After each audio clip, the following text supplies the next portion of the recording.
Saludos con todos. Soy Felipe Mosquera Moyano, médico especialista en medicina interna y médico tratante del Hospital de Especialidades Carlos Andrés Marín.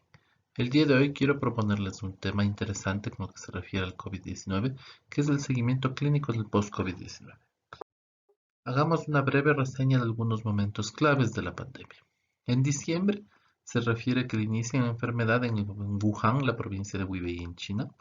No se conocen exactamente algunos detalles de cómo empezó, de dónde se diseminó, pero lo que tenemos más claramente ahorita establecido es que es alguna contaminación zoonótica, que probablemente ocurrió en un mercado húmedo de la ciudad.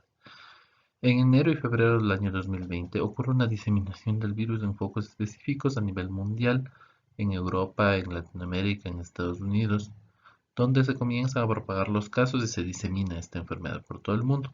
Es declarada oficialmente como pandemia el 11 de marzo del 2020 por la Organización Mundial de la Salud y para la fecha del día 15 de octubre nosotros tenemos que hay más de 38 millones de personas con el diagnóstico confirmado, poco más de 1 millón de muertos y 26.700.000 personas consideradas como casos recuperados. Nosotros en esta exposición haremos énfasis en todas estas personas y lo que está sucediendo con ellas en la actualidad. ¿Cuál es la presentación clínica del COVID-19? Lo que nosotros sabemos en la actualidad es que la edad es uno de los factores de riesgo mayores para el desarrollo de la enfermedad.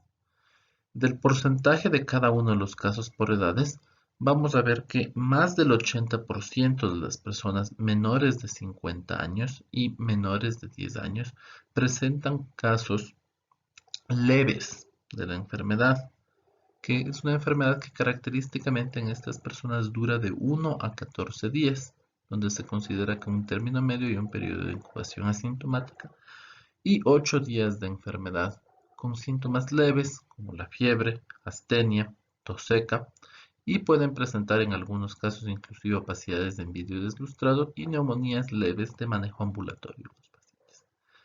Se estima que 14% de los casos en total van a presentar una neumonía grave. Esto ocurre usualmente en pacientes mayores de 60 años, donde se presenta una verdadera insuficiencia respiratoria.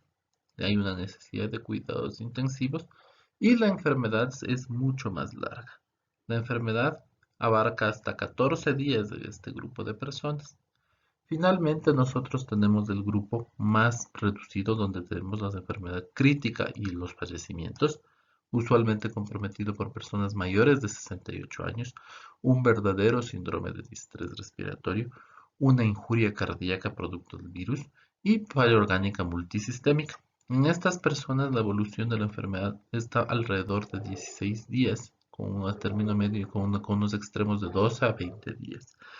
Estos pacientes son los pacientes más graves y los que hacen que la enfermedad se haya vuelto una condición crítica, sobre todo a nivel de unidades de cuidados intensivos, por la gran cantidad de pacientes de este tipo que llega por la novedad de la enfermedad. Al ser una enfermedad nueva, no tenemos una inmunidad como una población y por lo tanto nosotros presentamos más casos de la misma. ¿Cuáles son los efectos del virus en el organismo? Los efectos en el virus del organismo son múltiples debido a que el virus ingresa en las células por el receptor de la enzima convertidora angiotensina 2, el cual no está confinado al epitelio respiratorio. Entonces nosotros tenemos que, a más de los síntomas pulmonares con los daños, la injuria pulmonar y el daño capilar que produce, vamos a presentar también la posible invasión del virus en el hígado. Vamos a poder presentar la invasión en las células del bulbo olfatorio. Vamos a poder presentar invasión del virus a nivel de células del epitelio del árbol conjuntival. Vamos a presentar también invasión del virus a nivel de endotelio y con daño y lesión que es miocárdica. Y vamos a tener también posiblemente la invasión del virus a nivel del riñón, donde puede producir fibrosis y cambios que ocasionan una injuria renal aguda. El virus es muy heterogéneo, no todos los pacientes desarrollan esta presentación y desafortunadamente no conocemos los factores de riesgo que permiten que el virus presente esta invasión variopinta.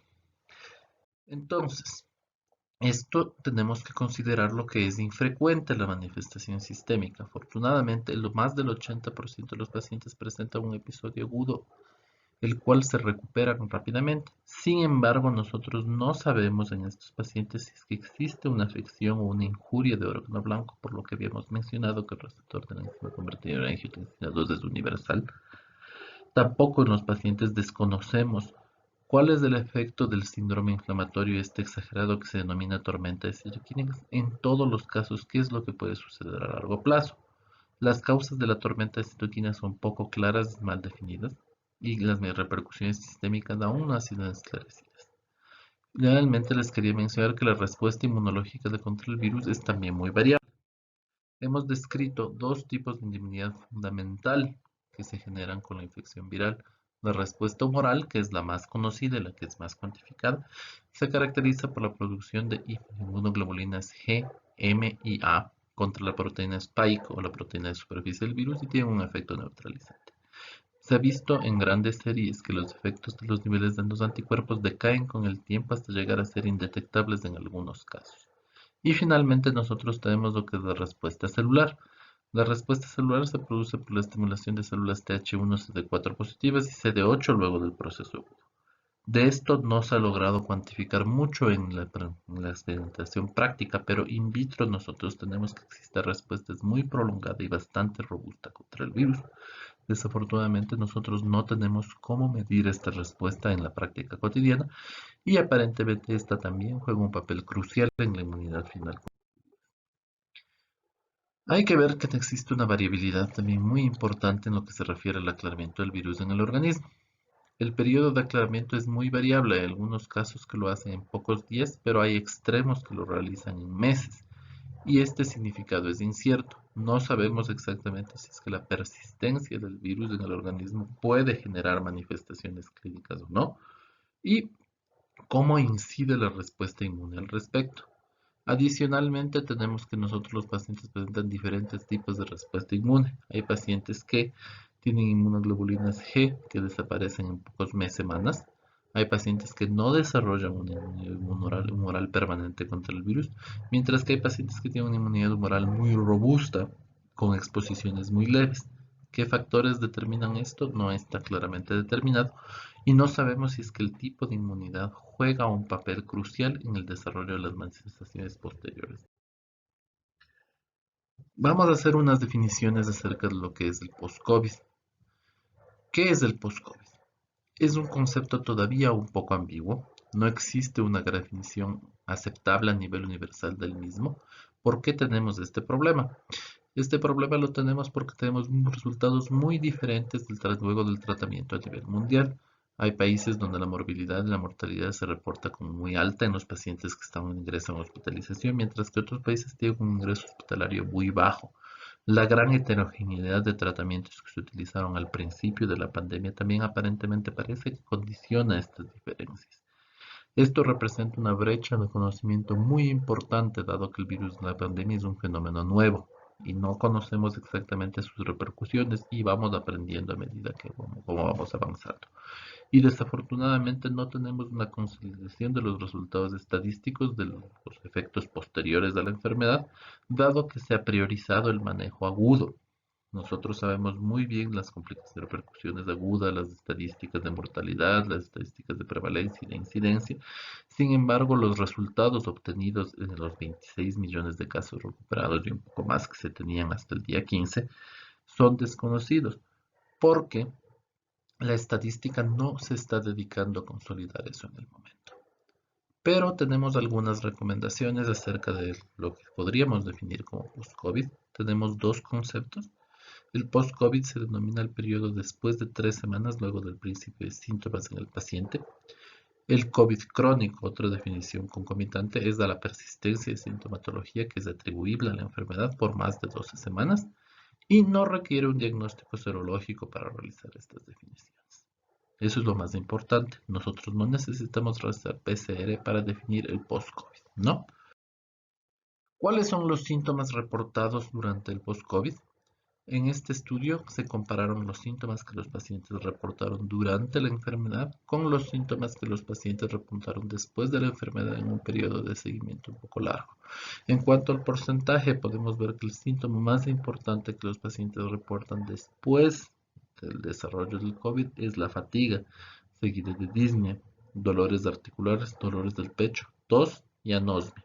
También pueden reportar síntomas como síndrome seco o rinitis, ojos rojos, pérdida del gusto, cefaleas, productividad del esputo, hiporexia, odinofagia, vértigos, mialgias y diarreas. Los síntomas por lo general son muy comunes a los síntomas que se presentan en un principio de la enfermedad en la gran mayoría de los pacientes. La gran mayoría de los pacientes que desarrollan un cuadro sintomático nos reportan en las series síntomas parecidos de la enfermedad de forma persistente. No se ha tenido los pacientes leves, en cambio, los asintomáticos y los que se consideran leves, en cambio, ellos suelen no reportar síntomas persistentes. Desafortunadamente no existe un cuadro clínico unificado, pero como les mencionaba, describíamos que la importancia es la persistencia del cuadro clínico agudo en el paciente después de la infección. Por ejemplo, en esta serie de 179 pacientes de la que estábamos hablando, reportamos que solamente el 12.6% dijo estar completamente libre de síntomas de los 60 días del tratamiento. Eso quiere decir que la enfermedad persiste sintomática inclusive cuando hay resolución de la fiebre. 31% de los pacientes refirió tener al menos un síntoma de los que habíamos mencionado anteriormente, mientras que la gran mayoría, un 55%, refirió que presentaba 3 o más síntomas importantes. Y aquí el resultado más llamativo. Un 44.1% de estos pacientes refiere un empeoramiento global de su calidad de vida con la enfermedad. Esto es sumamente llamativo de una infección viral respiratoria aguda y nos debería poner en alerta de la gravedad del proceso post-COVID y de la importancia de manejarlo adecuadamente en el ámbito clínico. Se sabe que el post-COVID en la gran mayoría de los casos remite espontáneamente y algunos autores recomiendan que no se debería hacer una exploración clínica muy detallada si es que el paciente se encuentra en un buen estado. Sin embargo, el paciente puede presentar múltiples manifestaciones extrarrespiratorias que requieren vigilancia y que requieren abordaje, y no sabemos desafortunadamente cuál es la morbimortalidad a largo plazo de las mismas. Estas son las interrogantes de la pandemia que hacen que el manejo del post-COVID a veces sea incierto según algunos autores, mientras que otros proponen un abordaje sumamente agresivo. ¿Cuáles son los potenciales sitios de afección? Tenemos a nivel del sistema nervioso central, cefalea, mareo, pacientes que refieren una encefalopatía, que realizan cuadros encefalopáticos de agitación, psicomotriz y confusión, enfermedad de Guillain-Barré, augesia, mialgia, anosmia, y ISBs. Pacientes han reportado el fenómeno trombótico en estos pacientes, como pudimos revisar en la diapositiva de fisiopatología, cómo el COVID interactúa con la placa de ateroma, favoreciendo la ruptura de la misma. El tromboembolismo, una complicación muy temida del momento agudo del COVID, persiste en el periodo post-COVID con la presencia de embolias a nivel como trombosis venosa profunda, embolia pulmonar o embolia de catéteres. A nivel cardíaco se han descrito en series de pacientes la presencia de la enfermedad de Takotsubo, infarto agudo de miocardio, miocarditis, arritmias, choque cardiogénico posterior por una carditis y una disfunción cardíaca, isquemia y coro pulmonar secundario a las complicaciones pulmonares. A nivel renal se ha descrito la persistencia de injuria renal con proteinuria y hematuria en algunos pacientes. A nivel hepático, los pacientes presentan una elevación persistente de aminotransferasas o colestasis. A nivel gastrointestinal, los síntomas de diarrea, vómito persisten en estos pacientes. A nivel del aparato endocrino, se ha visto que los pacientes afectados con COVID son sumamente susceptibles a descompensación diabética, con cetoacidosis diabética y hiperglicemias persistentes independientes de la modalidad de tratamiento. Y a nivel cutáneo podemos tener múltiples manifestaciones como petequia o lívidos reticulares. Entonces, como podemos ver, las afecciones posibles son múltiples fuera del aparato pulmonar y por lo tanto el abordaje de las mismas debe ser integral. ¿Cómo debemos nosotros aproximarnos al paciente post-COVID?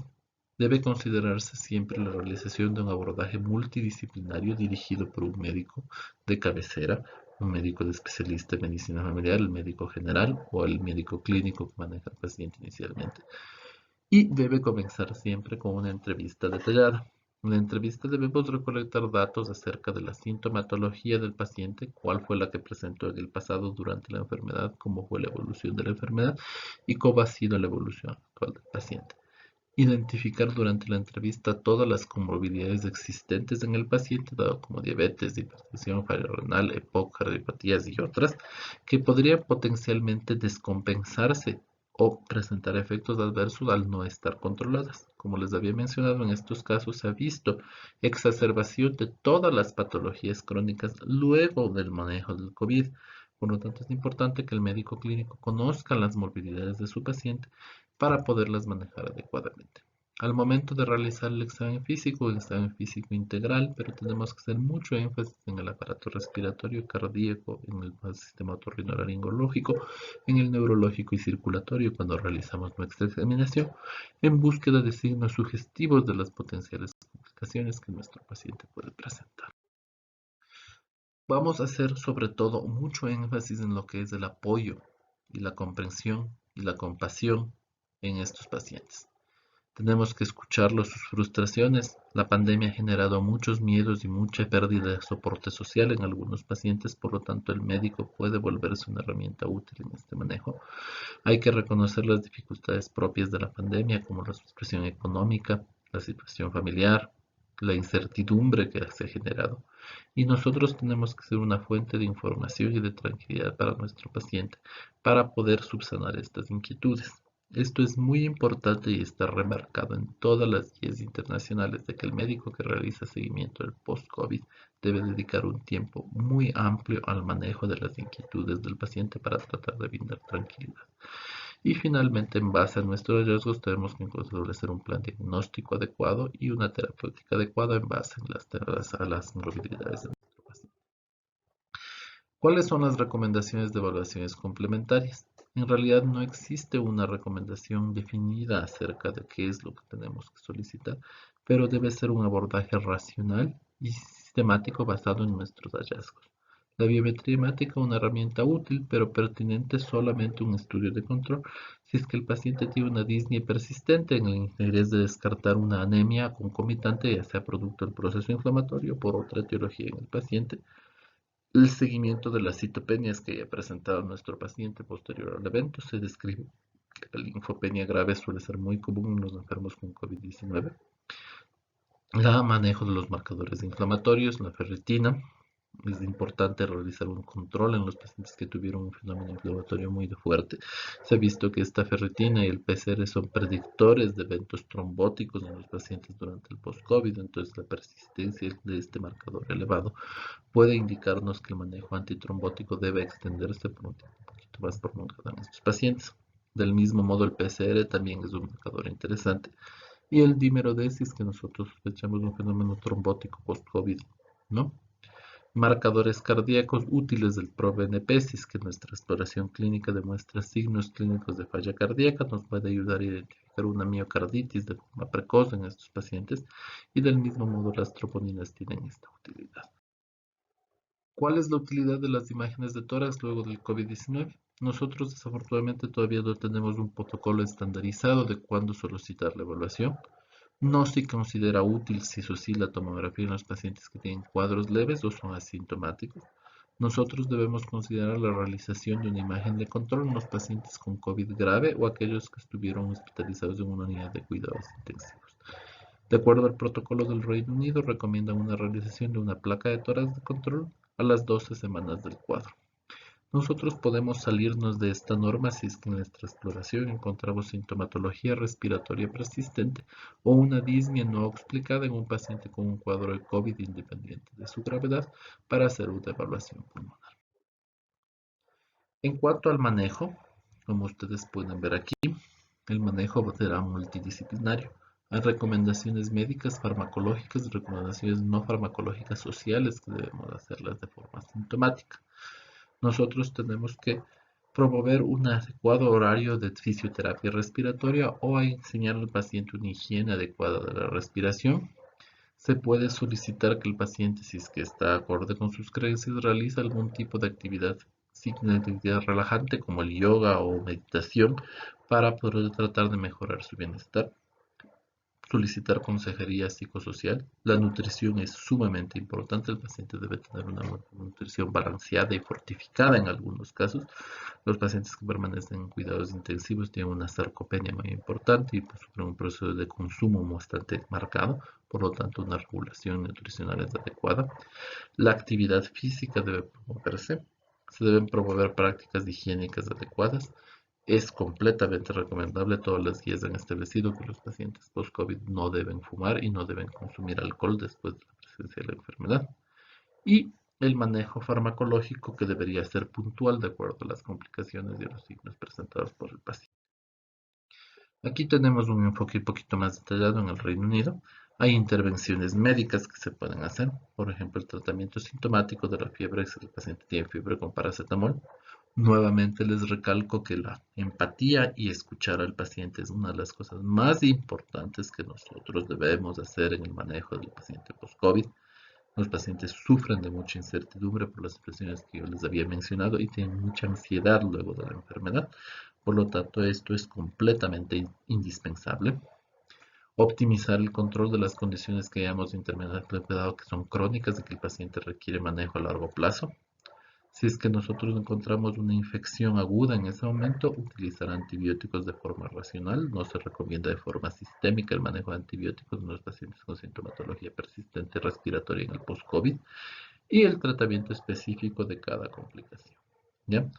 Referir el médico a un especialista, en el caso de un médico clínico que o de primer nivel, cuando nosotros tenemos una disnea que empeore, una saturación de oxígeno persistente por debajo del 96% a nivel del mar y lo que tendríamos que decir aquí en la altura, menos de una PaO2 menos de 60, la presencia de dolor torácico agudo que no tiene explicación, un estado confusional agudo o la presencia de déficit neurológico focal o debilidad focal. Estos son signos de alarma que nos indican que nosotros debemos enviar al paciente a un servicio hospitalario.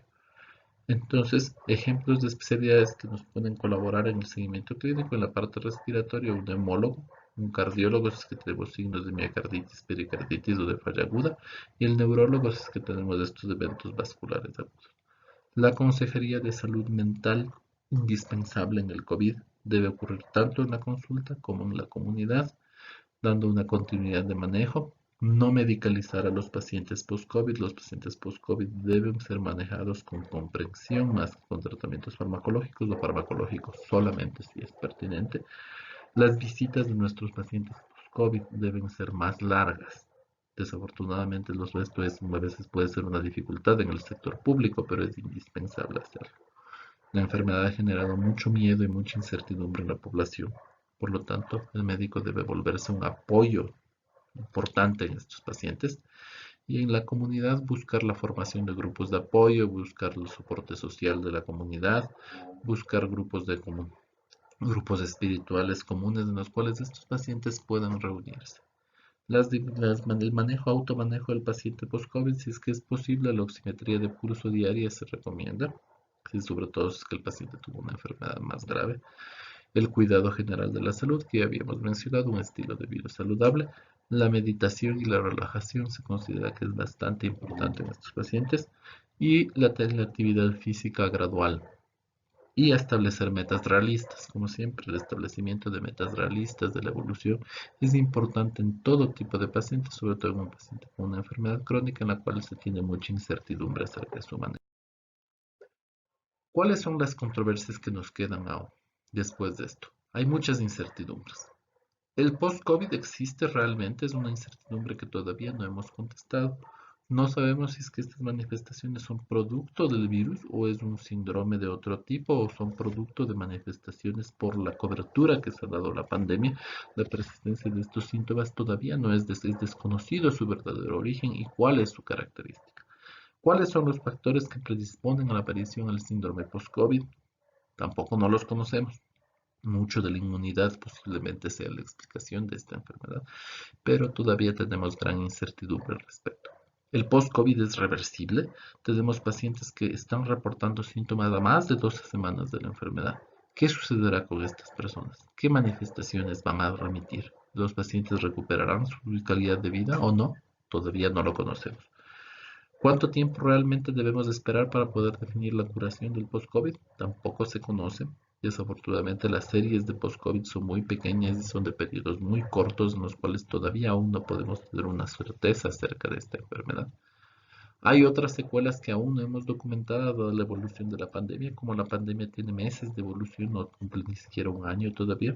No hemos documentado todavía las manifestaciones a largo plazo. Existirán manifestaciones de autoinmunidad, existirán manifestaciones neoplásicas de esta enfermedad, existirán síndromes respiratorios o cardíacos que se ven a largo plazo que aún no los hemos detectado, todavía no lo sabemos. ¿Y cuál es el impacto de todos los tratamientos antivirales y antiinflamatorios que actualmente utilizamos y que en algunos países utilizan otros medicamentos, como es el caso de Remdesivir, sobre este síndrome? Los pacientes que son tratados con dexametasona precozmente presentan más post-COVID o menos post-COVID que los otros. Los pacientes que utilizan Remdesivir presentan post-COVID. No sabemos estos datos porque, como les había mencionado, todavía estos aspectos no han sido analizados de forma profunda a nivel mundial. Como conclusiones, quiero que se lleven esto. El post-COVID es una entidad frecuente que afecta de forma significativa sobre todo la calidad de vida de los pacientes, principalmente luego de episodios moderados a graves de COVID-19. La gran mayoría de las manifestaciones del post-COVID se centran en la persistencia de los síntomas característicos de la enfermedad. Pese a esto, existen reportes de manifestaciones externas o extraorgánicas de este síndrome. Nosotros no tenemos un tratamiento farmacológico específico para la condición post-COVID, el manejo es individualizado y la exploración clínica es fundamental para el diagnóstico y debe ser holística para proporcionar soluciones adecuadas para los problemas que los pacientes presentan.